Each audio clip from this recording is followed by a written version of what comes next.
Hello दोस्तों, स्वागत है आपका आपके अपने YouTube channel journey to success में। आज हम बहुत ही इंटरेस्टिंग टॉपिक डिस्कस करने वाले हैं कि चाइना ने अपना आर्टिफिशियल सन यानी कि अपना नकली सूरज बना लिया है। चाइना के वैज्ञानिकों ने जो है अपना नकली सूरज बना लिया है, उसके बारे में हम डिस्कस करने वाले हैं। पूरी जानकारी के लिए आप इसको वीडियो को पूरा देखिएगा। इसमें हम सारी चीज़ें बात करेंगे कि इसमें जो है इसका वर्किंग कैसे है, कार्य कैसे करता है, क्या सोच करके इसे बनाया गया, सारी चीज़ें जो भी हो सकती थी वो सारे हम इस पे डिस्कस करेंगे, इस वीडियो में डिस्कस करेंगे। लेकिन वीडियो स्टार्ट करने से पहले आपसे एक रिक्वेस्ट करना चाहूँगा कि अगर अभी तक आपने हमारे चैनल को सब्सक्राइब नहीं किया है तो सब्सक्राइब कर लीजिए, और वीडियो पसंद आ जाए तो लाइक और शेयर ज़रूर कीजिएगा, क्योंकि आपका लाइक और शेयर ही हमारी मेहनत का फल है। तो अब हम सब वीडियो को स्टार्ट करते हैं। जैसा कि हम सब जानते हैं या आप सब जानते हैं कि जो एनर्जी होती है, जो हमारा ऊर्जा होता है, वो बहुत ही महत्वपूर्ण चीज़ है। यानी कि इंसान के जीवित रहने में, पौधों को बड़ा होने में और मशीन्स के चलने में, और यहाँ तक बोले कि जो सारा संसार हमारा सरवाइव करता है, पूरे वर्ल्ड के सरवाइव में एनर्जी का महत्वपूर्ण भूमिका होता है। सभी लोगों ने सुन रखा होगा, यस, ये वो एनर्जी आती कहाँ से है लोगों में, तो that is the sun, the ultimate source of energy. लेकिन क्या आप सन को अपने पास ला सकते हो, या क्या अर्थ पे ला सकते हो, क्या थोड़ा पास ला सकते हो? नहीं, ऐसा पॉसिबल नहीं है। तो क्या एम्बिशन है आखिर नकली सन, नकली सूरज बनाने के पीछे? क्या एनर्जी, क्या मतलब चीज़ें हमने जो है सोची, क्या हमारा उद्देश्य है, क्या एम था?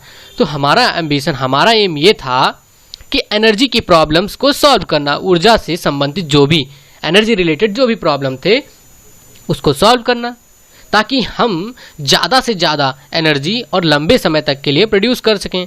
अभी तक क्या होता था कि जो इलेक्ट्रिसिटी, मान लीजिए एग्जांपल में हमने इलेक्ट्रिसिटी के बारे में ही बात की, तो उसको हाइड्रो इलेक्ट्रिसिटी या फिर कोल वगैरह से बनाया जाता था, तो इसमें बहुत सारे जो है लॉसेज होते थे। तो जो एम है, हमारा एम्बिशन था, वो ये रखा गया कि हम एनर्जी प्रॉब्लम्स को सॉल्व करें, इसलिए इसे बनाया गया, और ताकि लॉन्गर टाइम्स तक हमारी एनर्जी चल सके। और क्या एक चीज़ सोची गई कि अगर हम ऐसा एक सिस्टम बना ले जाते हैं, क्योंकि सन जो हमारा है वो अल्टीमेट सोर्स ऑफ एनर्जी और बहुत हीट होता है, तो ये सोचा गया कि अगर हम एक एक्सट्रीमली हॉट बॉडी बना लेते हैं, बहुत ज़्यादा गर्म बॉडी, तो वो हमारा सन की तरीके से एक्ट करने लगेगा। अच्छा, तो अब हम बात करने जा रहे हैं कि जो आर्टिफिशियल सन है उसके बारे में, कि क्या क्या चीज़ें, उसका नाम क्या है, सारी चीज़ें, उसकी स्पेसिफिकेशन क्या है, सब चीज़ें बात करेंगे। तो पावर ऑफ आर्टिफिशियल सन, जो आपका नकली सूरज है, उसका पावर क्या है? तो फ्यूज़न, एक वर्ड आया है फ्यूज़न। फ्यूज़न का मतलब होता है जुड़ना, और फिजन का मतलब होता है तोड़ना। तो ये बस इतना आप ध्यान रखिए, अभी बाकी बाद में हम डिस्कस करेंगे। तो जो डिवाइस बना है हमारा, वो उसका नाम रखा गया है HL2M टोकामक। क्या रखा गया है? HL2M tokamak. उसको इन जनरली टोकामक ही बोला जाता है। और ये बनाया कहाँ गया है, किस रिसर्च इंस्टीट्यूट में बनाया गया है, किस रिसर्च सेंटर में बनाया गया है? तो ये बनाया गया है हैफाई नेशनल साइंस सेंटर। कहाँ? हैफाई नेशनल साइंस सेंटर।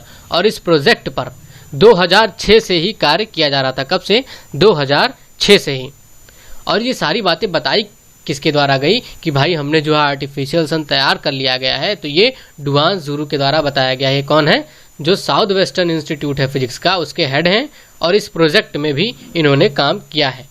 तो इस डिवाइस की अब स्पेसिफिकेशन के बारे में जानते हैं, यानी ये करता क्या है, इसमें क्या चीज़ें हैं, क्वालिटीज़ क्या हैं, इसकी गुण क्या है, इसकी गुणवत्ता क्या है। तो ये डिवाइस जो है लंबे समय तक टिकने वाली है और मिनिमम अमाउंट ऑफ इलेक्ट्रिसिटी का उत्पादन करेगी, मतलब यूज करेगी, प्रयोग करेगी। कहने का सेंस ये है, अगर ये minimum amount of electricity use करती है, प्रयोग करती है, और ज़्यादा एनर्जी प्रोड्यूस करेगी, तो ज़्यादा यूजफुल हो जाता है। अच्छा, और क्या है, ये जो है एक फ्यूज़न रिएक्टर की तरफ अगर हम देखें तो ये अच्छा कदम है, एक हम कहें कि एक सक्सेस स्टेप है ये, ठीक है, फ्यूज़न रिएक्टर की तरफ। और ये इसके अंदर जो टेम्परेचर है, अगर आप शट डाउन कर देते हो डिवाइस को, तो 10 सेकेंड तक उतना टेम्परेचर मेंटेन कर सकता है जितना टेम्परेचर था। ठीक है, ये सारी बातें इसकी स्पेसिफिकेशन में हो गई।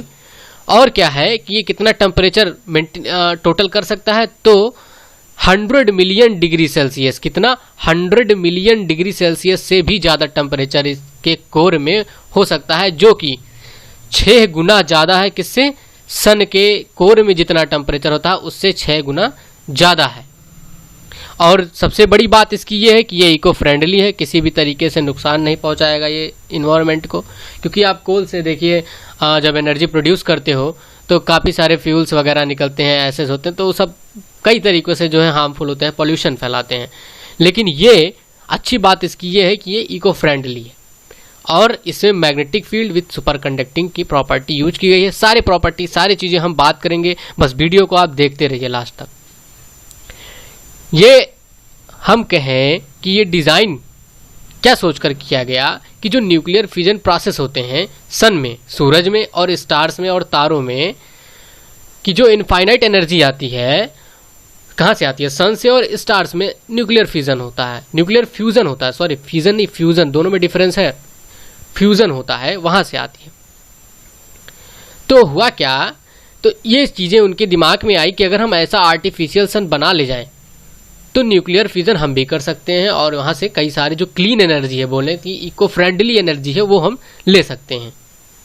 जो 3 चैलेंजेज आए इसमें, ऐसे टाइप की डिवाइस बनाने में जो 3 चैलेंजेस होती हैं वो क्या क्या है, उनके बारे में हम डिस्कस करेंगे। तो 2 चैलेंज ऐसे थे कि फ्यूजन कराना एक लिमिटेड स्पेस में, एक छोटी सी स्पेस में, जैसा कि आप सब जानते हैं कि जो हमारा सूरज, जो हमारा सूर्य है वो काफ़ी बड़ा है, तो एक लिमिटेड स्पेस में, यानी हम बोले कि एक लेबोरेटरी में फ्यूज़न कराना ये बहुत बड़ी बात थी, और एक सफिशिएंटली हाई डेंसिटी की प्रोफाइल देना, यानी ये दोनों टर्म। और थर्ड जो सबसे ज़्यादा कठिन था वो ये था कि न्यूक्लियर फ्यूजन को करने में हमें क्या करना पड़ता है, प्लाज्मा को मेंटेन करना पड़ता है बहुत ज़्यादा हाई टेम्परेचर पर, और लॉन्ग टाइम के लिए ये डिफ़िकल्टी आई। तो इन सारे को इन्होंने फेस किया और तब जाकर के इनका आर्टिफिशियल सन या बोले कि टोकमक बन के तैयार हुआ।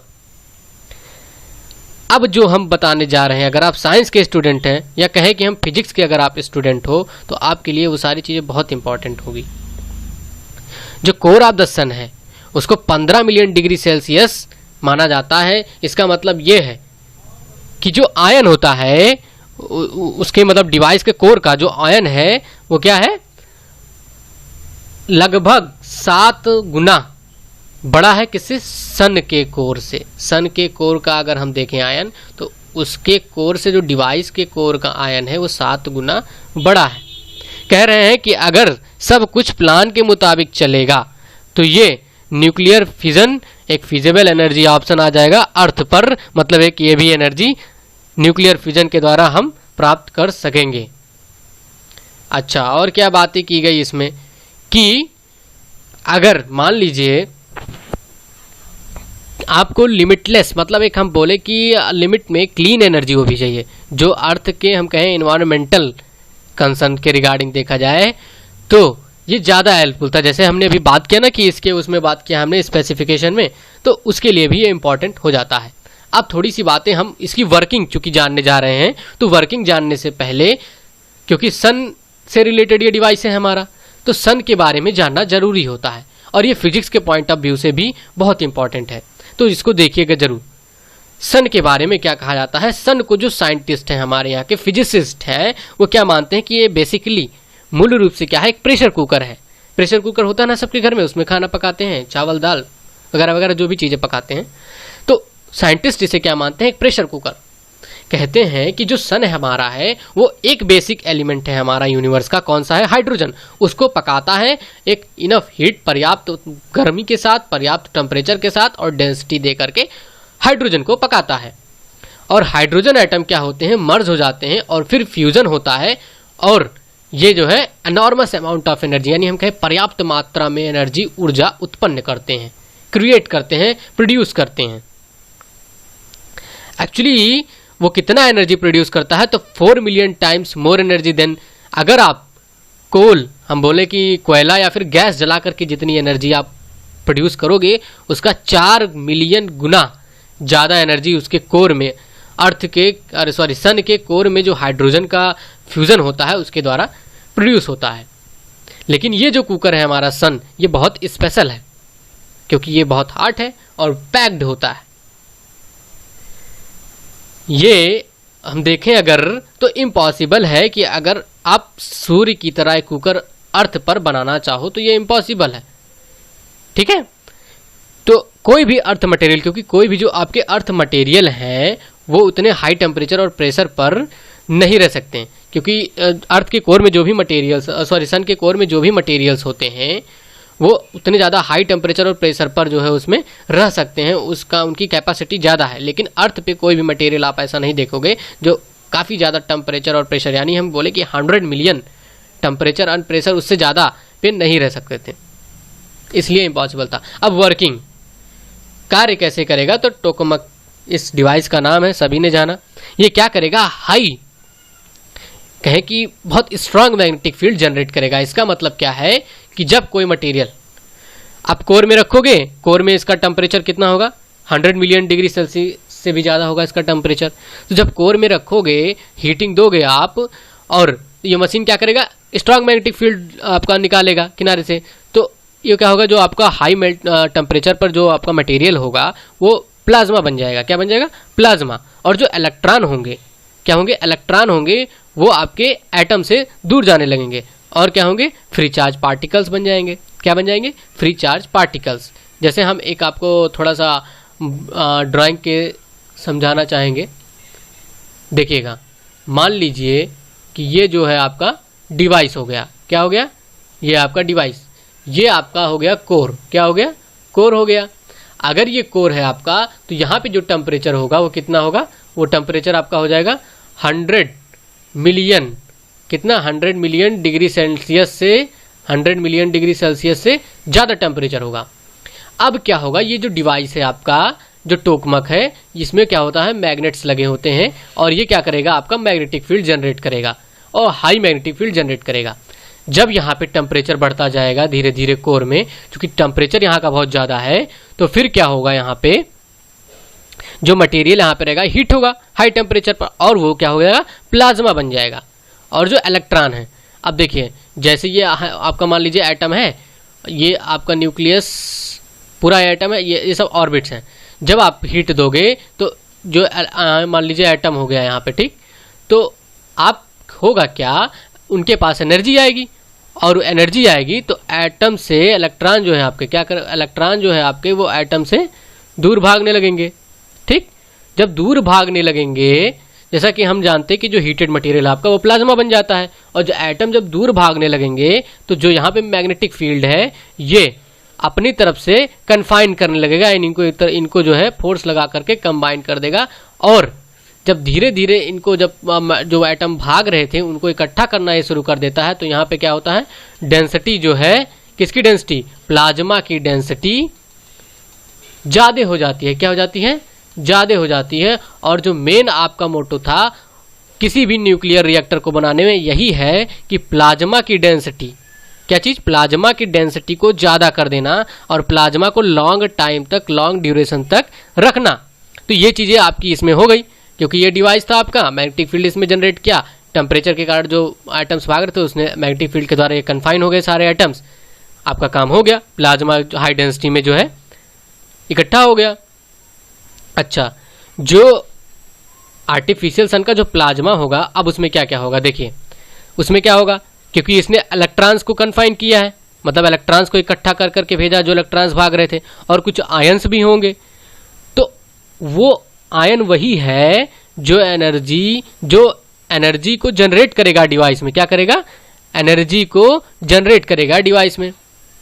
कहा जा रहा है कि ये डिवाइस जो है ये आइटर का हेल्प करेगा। अब आइटर क्या है, तो आइटर इंटरनेशनल थर्मोन्यूक्लियर एक्सपेरिमेंटल रिएक्टर एक ऑर्गेनाइजेशन है जो इंटरनेशनल लेवल पे न्यूक्लियर रिएक्टर के उसमें एक्सपेरिमेंटल रिएक्टर में काम करती है। और इसमें 35 देश जो है रहते हैं, इंक्लूडिंग जैसे यूरोपियन यूनियन हो गया, यूनाइटेड स्टेट, रसिया, चाइना, जापान, कोरिया और इंडिया भी है इसमें। ये कहा जा रहा है कि जो फ्यूजन होगा हमारा फ्यूचर है, फ्यूजन इज अ रिवॉल्यूशन, ये क्रांति है। लेकिन इसमें क्या है, मनी लगता है, कमिटमेंट, और most important of all vision. कह रहे हैं कि फ्यूजन को हम एक वायबल एनर्जी, यानी एक हम कहें कि एक एनर्जी ऐसा सोर्स बनाना चाहते हैं कि हम ज़्यादा एफिशिएंटली किसी भी चीज़ को, किसी भी मशीन्स को इस एनर्जी के थ्रू यूज कर सकें। फ्यूज़न बोल्ड आइडिया है। ये क्या करेगा, ह्यूमन एनर्जी यूज को नए दिशा में ले जाएगा, नए दिशा प्रदान करेगा। क्योंकि अगर आपकी फ्यूजन एनर्जी आ जाती है, फ्यूजन से एनर्जी क्रिएट होने लगता है, तो काफ़ी चीज़ें अच्छी हो जाएंगी। जैसे अभी हमने बात की थी इसके डिवाइस की, जो क्या बोले क्या क्या चीज़ें इको फ्रेंडली है, सारी चीज़ें हमने बात कर चुकी है। वो सारी चीज़ ये कहा जा रहा है कि जो हमारा अर्थ है वो न्यूक्लियर रिएक्टर, यानी हम कहें कि फ्यूज़न से 2035 यानी 2035 तक पूरी तरीके से युक्त हो जाएगा। इसी के साथ हमारी वीडियो समाप्त होती है। वीडियो समाप्त करने से पहले आपसे एक रिक्वेस्ट करूंगा कि हमारे टेलीग्राम चैनल को सब्सक्राइब कर लीजिए। लिंक आपको वीडियो के डिस्क्रिप्शन में मिल जाएगा। और हाँ, यूट्यूब चैनल को भी सब्सक्राइब कीजिए और वीडियो पसंद आया हो तो लाइक और शेयर जरूर कीजिएगा। धन्यवाद।